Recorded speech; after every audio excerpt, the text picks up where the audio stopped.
রাফির বক্তব্য মিথ্যা এমন মন্তব্য করেছেন দেব। বাংলাদেশি নির্মাতা রায়হান রাফি কলকাতার দেব ও জিতকে নিয়ে চলচ্চিত্র বানাতে যাচ্ছেন। প্রস্তাবটা নাকি ভারতীয় দুই সুপারস্টারের কাছ থেকে রাফি পেয়েছেন।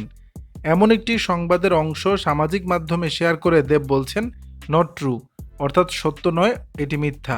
মানে রাফির সেই কথাটি মিথ্যা। ওই অংশে লেখা ছিল, তুফান রিলিজের পর তার সাফল্য দেখে দেব ও জিৎ দুজনই আমাকে তার সাথে কাজের প্রস্তাব দিয়েছেন। আমি এখনও কাউকে কনফার্ম করিনি, এক সাক্ষাৎকারে দাবি করেছেন রায়হান রাফি। তবে একটি সূত্র জানাচ্ছে, রাফি এমন কোনো কিছু দাবিই করেননি।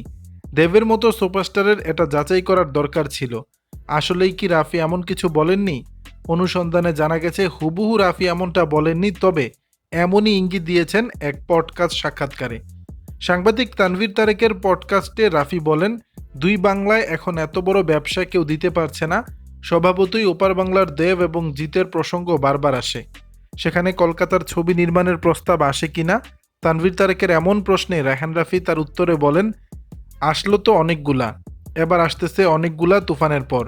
বড় দুইজন স্টারের কাছ থেকে অফার এসেছে এই তুফানের পরে। নাম না বলি, এখনও হ্যাঁ না কিছুই বলা হয়নি, বসাও হয়নি। আমার গল্পের জন্য যাকে লাগবে তাকে নিব। এই মুহূর্তে ওপার বাংলায় দুই বড় স্টার দেব ও জিৎ, আর স্পষ্টতই রাফি সেদিকে ইঙ্গিত করেছেন বলে মনে করছেন চলচ্চিত্র সংশ্লিষ্টরা। তবে দেব সরাসরি বলে দিলেন এমন কোনো ইচ্ছে তার নেই। দর্শক, বিষয়টি নিয়ে আপনাদের মতামত জানাবেন নিচের কমেন্ট বক্সে।